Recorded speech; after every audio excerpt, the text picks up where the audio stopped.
Hi, and welcome to another Windows Studios After Effects and Cinema 4D tutorial. I'm Mackenzie Criswell, and today we're going to be taking a look at creating cinematic intros.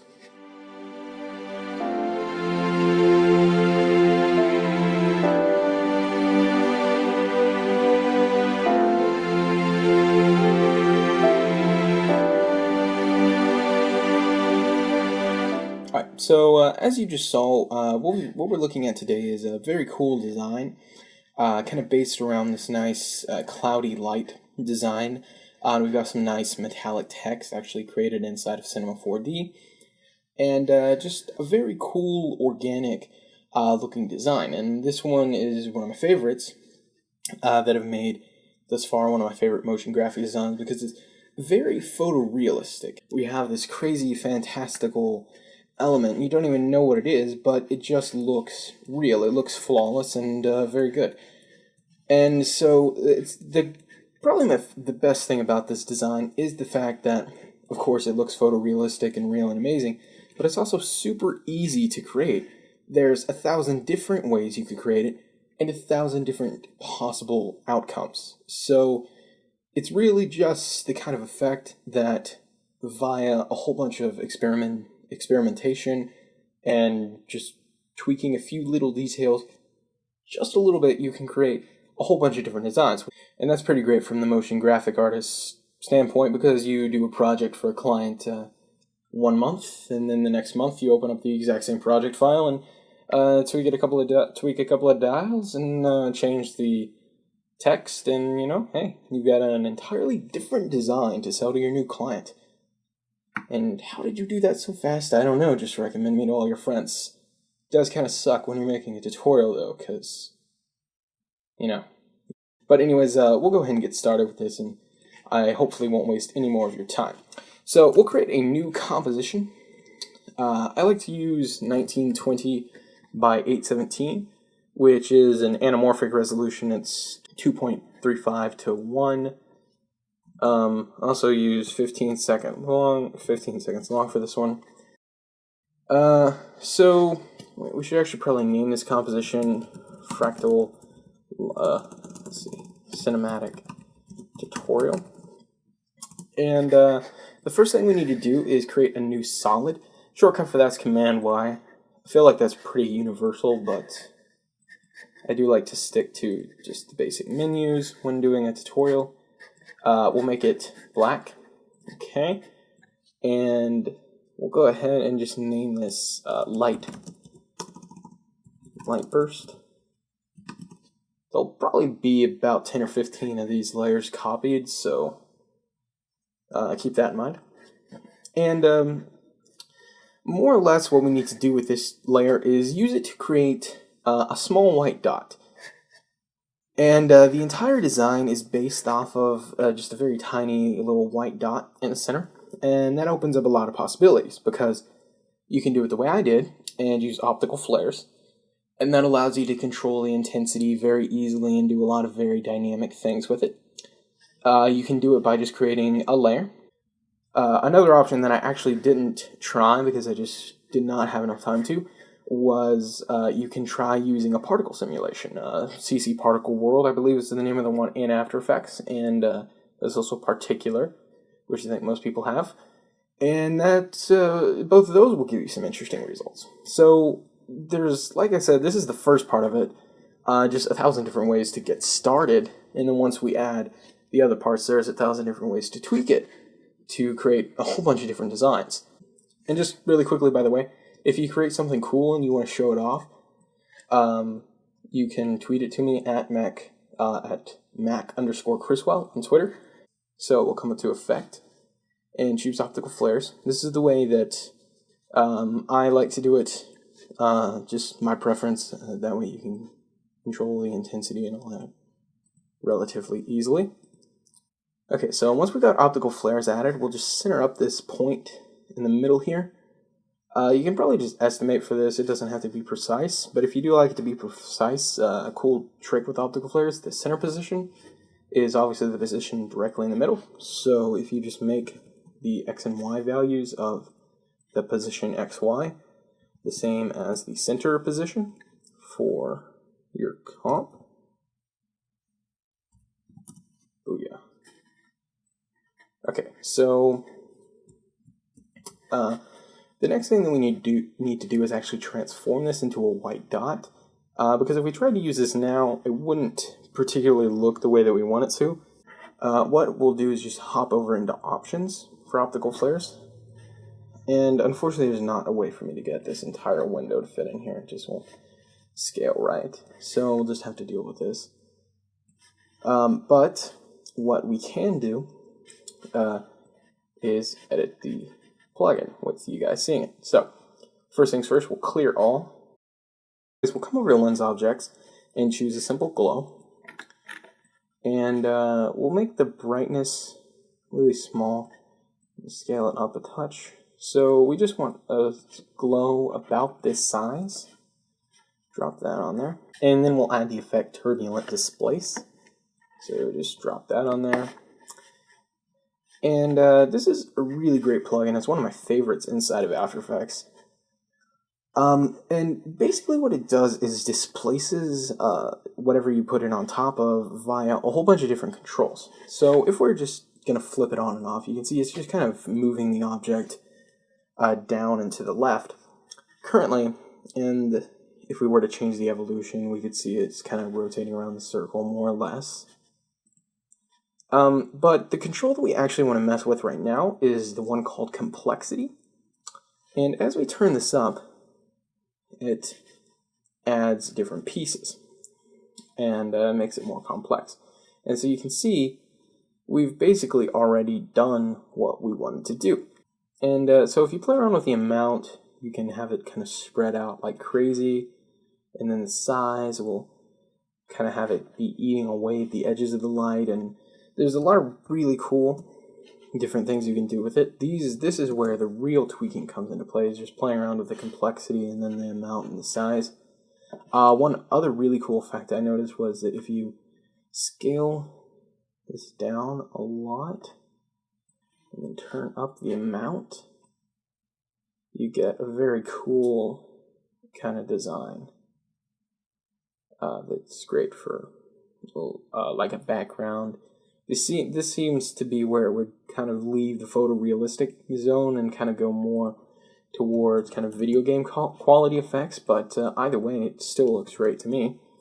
And so more or less the rest of this design is actually just playing around with the way that these are created and adding them in different spots, changing the amount, the size, the scale, the complexity of them, and just really kind of organizing them in a way that you think looks cool. I think I played around with all the different layers for about 3 hours before I even started adding color correction and all that good stuff to it. So you can really mess around with these as precisely as you want until you get it to look the way you do. And the way you would do that is just change the blending mode to screen. Or lighten will pretty much just remove the black, but screen looks fine. Okay, screen. Then you would make a duplicate copy, and you do that by choosing Edit, Duplicate. Of course, the shortcut for that is Command D. And we'll just move around the flare, and you can also move around the position of the offsetting. So you can move either the flare or the offset position, doesn't really matter. And let's see, turn up the amount on the scale, and you just kind of want to start messing around with these.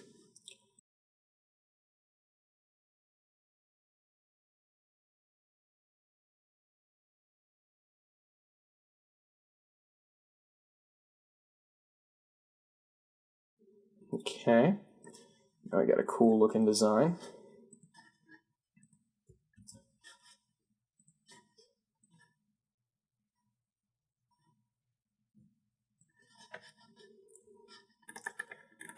If you have an effect that looks good, but you just want to like add some contrast to it, curves is a great effect to add some nice kind of waveform or linear contrast to it. That way you can get some nice effects without screwing too much up. Okay, and so we'll call this a good kind of base design right now. This would be great, But what we also want to add is these cool kind of longer flares. And we'll just go ahead and create those. So reset or turbulent displace effect. Actually, we'll just delete it, completely get rid of it, and into the curve effect. And reset optical flares, options, alright, clear everything. Yeah, create glow. And scale it up, bring down the brightness, scale it up, bring down the brightness. And then what I'll do is add another glow, and this one I'll stretch outward a lot to create a nice bright kind of flare like that. And then we'll go ahead and drop on turbulent displace. And more or less we just crank up the complexity and that's it. Again, messing around with the size and the amount, we'll do some pretty wacky stuff to the effect, so feel free to do that. I put this below the first two layers because the first two layers were used to kind of add color to our title, and then I made a copy of it and kind of tossed up the amount. So, and then I think I lowered the opacity of it to about 50. So very subtle kind of adjustment to it. Okay, so the next thing we want to do is start to add a color grade, and we'll do that by just adding new layers. So layer new solid. And if we hit this button here, it'll make an adjustment layer. We'll go ahead and add a tint effect on here. Again, a very quick way to desaturate the entire thing. We'll drop on curves and start to mess with this a little bit. First things first, we'll add some contrast. Drop on another curves. I use a lot of curves while I'm grading. Okay.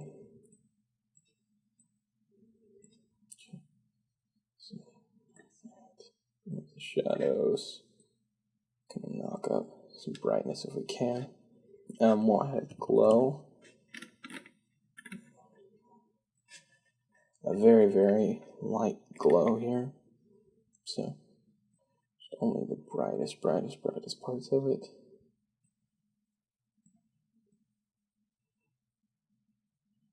Basically nothing. It's a very subtle bit of it. And then another curves. And we can start to add some actual color. So, first things first, we'll come over to the blue and raise up the blue in the shadows. Do the same thing with the green. And then we'll pull out the red in the shadows. Okay. Maybe pull out a little more of that green. Okay, we'll bring some more green into the midtones and also touch up with a little bit more blue in the midtones. Knock some of the blue out of the highlights. Bring in some red into the highlights. Get it all out of the midtones. We just want it to be in the very highlights. And we'll do the same thing with green. Okay. Now we'll add a very intense glow to it. That's going to knock a lot of warm color into the highlights. So, we'll start. Keep that about where it is. We'll make it a very big radius. And you can see it's already starting to do what we do. We'll just starting to do what we want it to. We'll just change the A and B colors to intensify what it's doing. And get a nice warm color here.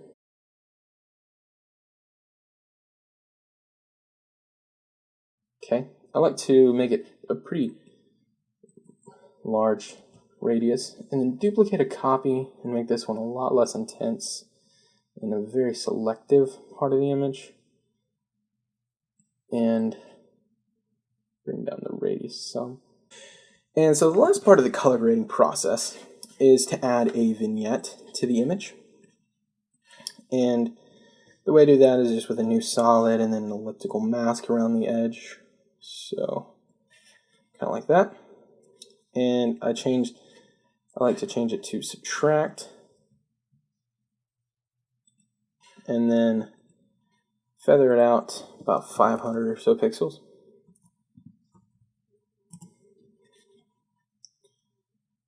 And then go ahead and make it an adjustment layer. Okay, so we'll throw on curves to this vignette. We'll drop the mid-tone some. We'll leave the highlight and the shadow alone for the most part. We're just going to drop the mid-tone a touch. Okay. And the other thing I want to do is bring in a lot of red. So, red in the mid-tones, red in the highlight, sorry. Red in the mid-tones. Red in the shadows. Well, probably not. It's not that intense. Okay.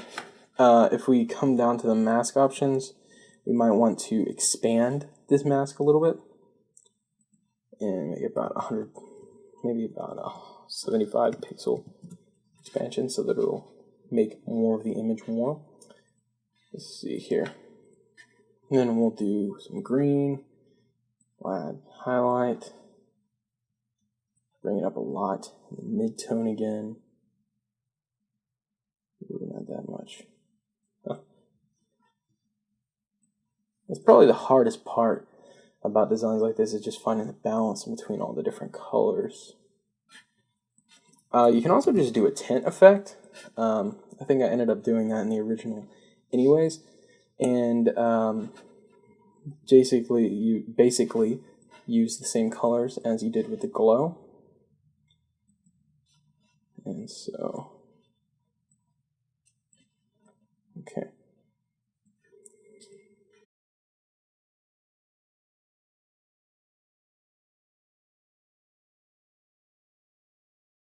Okay, so this isn't nearly as intense of a look as the other one, and if you wanted to add some of that intensity, you could just make a duplicate copy, and let's see, shove it over in the corner, maybe down here, really far off into the corner, and then just turn up the scale, so that'll give it more of that cross-colorization that we were going for. And so really quickly, we'll just kind of animate this. So if we select the light burst layers, you'll come to the end and keyframe the amount, size, and yeah, just amount and size for all these. So come down here, amount, size. Okay, and that will be the keyframe for the end of our animation. And then what we'll do is jump to the beginning and just screw it all up. So make it really large, offset it. That's basically the idea, is just to offset it some. In the original, what I did was I put an expression on all of the evolution options. And so I just did like time times 150 or something like that, and then just change it up. And it created some cool evolution throughout. So the other thing we need to do is create a flash animation. So for that, we need to, get these two layers solo. And what we want to do is basically create a light burst. And the way that we'll do that is with optical flares. We'll keyframe the brightness and scale, go forward about 2 frames, and then burst up the brightness and the scale like a lot. And then go down about 3, maybe 5 frames, and return them to normal. So 100 and 100. So now we've got our animation for our text to come in, and we'll want to go ahead and line it up on the point where we want it to come in. Okay, so here's our burst of light. Keep in mind the glow will magnify whatever light you put there, so just kind of keep that in mind. So the next thing we'll do is go ahead and create our logo inside of Cinema 4D. Alright, so inside of Cinema 4D, we'll go ahead and create a 3D title really quickly. So in Cinema 4D, it's relatively straightforward. you come up to your lines and choose text. You type whatever you want, so it's cinematic. And we'll pick a font. I used Ironclad in the original. We can go ahead, rotate around the camera if you hold down Alt. Of course, the mouse wheel will scroll you out some. And Alt plus the middle mouse button will move it. Okay. And what I'll do is go ahead and create a new camera based on this view. So just camera. What we can do is add in a NURB object called extrude. Drop it onto the text. Drop the text onto it. So we'll come to extrude and extrude it out about 100 centimeters. What we want to do is actually create a bevel, because right now it's just extruding. So the way that we can do that is by using what's called a fillet cap, and that fillets it out and then caps it. So we'll bring down the size of that fillet to about 1. Turn up the steps to about 64, I think is pretty good with most 3D, and that just gives it a nice bevel on the side. Okay. You can also change the fillet type. I like to make things concave and convex, play around with that particular feature.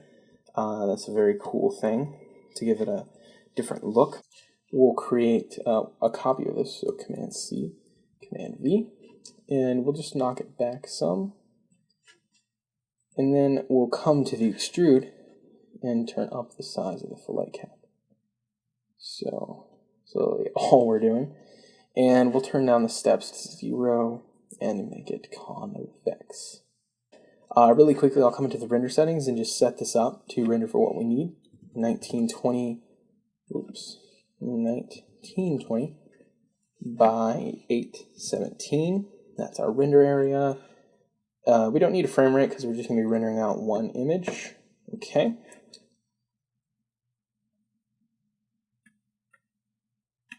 So the next thing we need to do is create some materials. If you just double click twice, you'll have 2 materials. You can drop one onto your extruded object here, and another one onto your other extruded object. And if we just click here, we can open up some material properties. And the back material is pretty straightforward. We just make it a very dark gray. We'll come, of course, we want to add a lot of reflection to it. And we use an environment texture. And we're not using Element 3D for this tutorial, but we are actually using some of the environment textures from it because we already paid for the plugin. So why not just go ahead and use environment textures that came with it. And we'll use the roof image that came from it. And it'll tell you it's not in the search path, but you can basically just add that in. And then crank up that some. And we'll bring down the color of it again to be a very dark reflection. Okay, and our second material is even easier. We make it gold. Boom. Reflection and an environment. Reflection, same warm gold color. Well, hang on. Let's see. Do that. Okay, the environment. It's again our gold. And that same roof image. Yes, add it to the search path, and we're good to go. Okay, so we'll come back into the render settings, choose save, and now we can choose where we want to save this, and we'll just save it as logo, and we'll make sure that we're using a PSD, not a PSD, a PNG, color profile, just the default sRGB. We do want an alpha channel.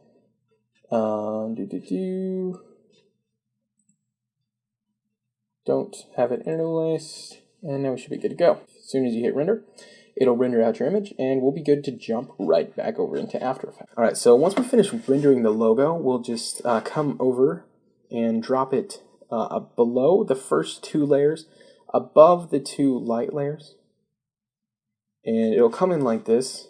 So we'll just hit Command-Shift-D to cut it. And it'll just kind of pop on, but in the brightness no one will notice. Okay, so if we go forward 3, 4, 5, 6, whatever number of frames you want, we'll see it's been added in and it looks pretty nice. So we'll just kind of scale it down and get it looking nice. I had it scaling down the entire time. And here you can see it's more behind kind of a foggy cloud. And you can mess with how much it's hiding behind by just literally adjusting which layers it's behind. So if it's behind a lot of layers, it'll look like it's behind a lot of stuff. If it's not, it won't look like it's behind as much stuff. So now you can see we've got our text in here and it's looking pretty nice. And what we want to do is add a quick addition to this. So we'll duplicate a copy and choose the fill effect. Fill. And we'll go ahead and change that to white. And we'll add an effect called CC Radial Blur. And underneath the glow, we'll turn up the fading zoom. Turn it to fading zoom. Turn up the amount. And underneath the glow, what it'll do is create some cool light rays. And you can, of course, do this using the actual plugin called Light Rays in After Effects. Unfortunately, it does kind of make it look pretty fake using the actual plugin called Light Rays. So this is a way that I like to do it. So we'll have it start over here, have it go for a couple of frames, and then just finish up way on the other side. Okay. And just a basic animation, and then we'll have it fade out as it reaches the end. And that's just another cool thing to kind of transition in the text and make it look like it's not so random just popping in. One thing we can do is add a little subtitle down here, and I added this little bit, cinematic intros, and that'll just give it a nice touch. But anyways, there you have it. Quick and seems like a pretty simple technique to create some interesting design. Really like it. Like I said, it's got a lot of possible outcomes. I can see this being used for a whole lot of different things. But anyways, I'm Mackenzie Criswell, and see you later.